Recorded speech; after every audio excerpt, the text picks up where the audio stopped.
that a frigid, post-apocalyptic police state would be a pretty dour setting for a video game. And indeed, life is harsh in the world of Arctic Eggs. Antarctica is one of the last remaining major population centers in the world. Everywhere you look, there are armed soldiers keeping surveillance over people just trying to live their lives.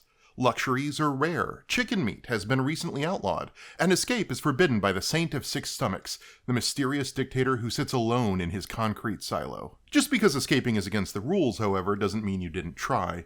The game opens with the player character having been caught trying to make a run for it, and, as punishment, being demoted to the lowly role of poultry peddler. Whatever your job and social standing before your attempt to flee, now you do one thing. You cook eggs for the people.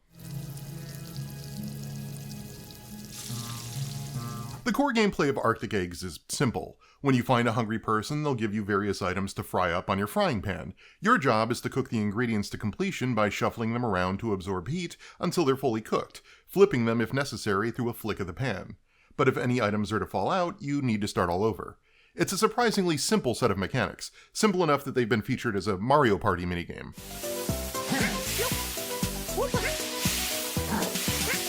But mechanical complexity and challenge aren't really the focus here. Instead, Arctic Eggs manages to make its meal prep engaging by using it as a source of comedy.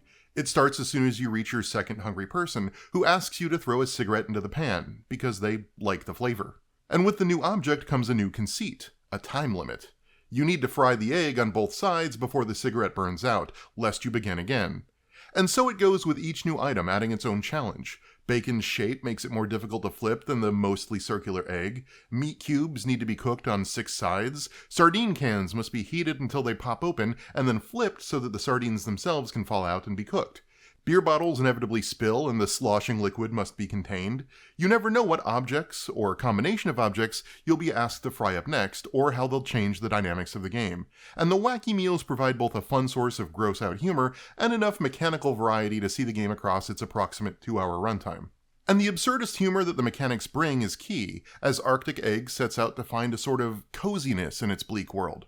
It's a game about making food, after all. Last year, Venba explored how food is an expression of care and affection, as well as culture and identity, and Arctic Eggs could be read to be treading similar, if far more irreverent, ground.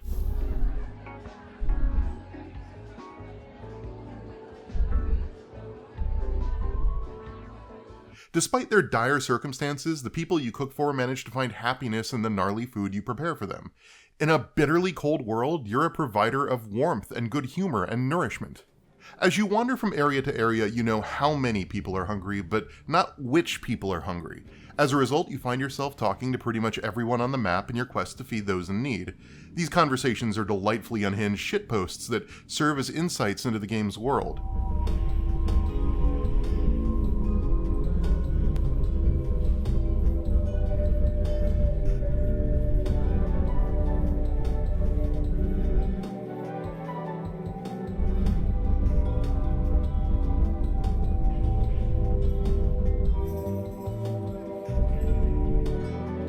Each interaction is a little vignette, a rant about accessibility and art, a group conversation between 2 soldiers and a third who's not really paying attention, or simply a frustrated barfly exhausted by poultry discourse. I imagine the broken grammar, faux bravado, and absurdist leanings of Twitter-style shitposting as a writing style is an acquired taste that may age as well as the lol random epic bacon mustache era of the early 2010s.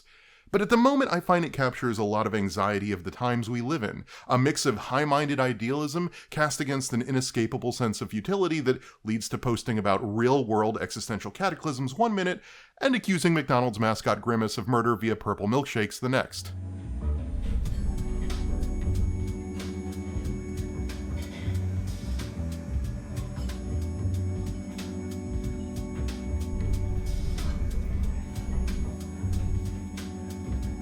It's not random because lol random, it's random because shit's heavy and sometimes you need a break. With its police state cityscapes bathed in fog and neon, with NPCs standing around in idle animation loops, Arctic Eggs often evokes Veselikov's Umurangi Generation. Like that game, it features a group of people vibing at the end of the world. But where Umurangi had a seething anger towards neoliberal politics at its center, Arctic Eggs is more humanistic. It's less interested in the apocalypse itself and who to blame for it than the people who find a way to make life bearable no matter how bleak things have become.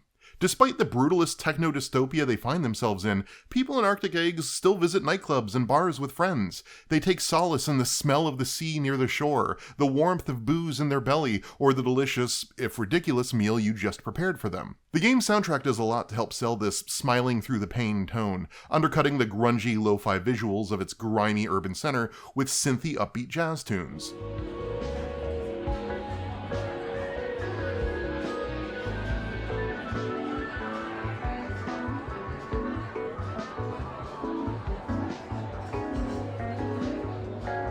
The game looks like an indie horror title, but it sounds like Pilot Wings 64, and I mean that in the most complimentary way possible. Despite the low skill ceiling, hangout vibe, and themes of comfort, I wouldn't call Arctic Eggs a game in the cozy genre. It's got some genuinely dark ideas, and without spoiling too much, I will say that the Saint of Six Stomachs is a bit gruesome. But if it isn't a cozy game, it is a game that asks you to find your coziness, to create beautiful things despite the limitations pushed on you, even if the result isn't perfect. Or indeed, especially if the result isn't perfect.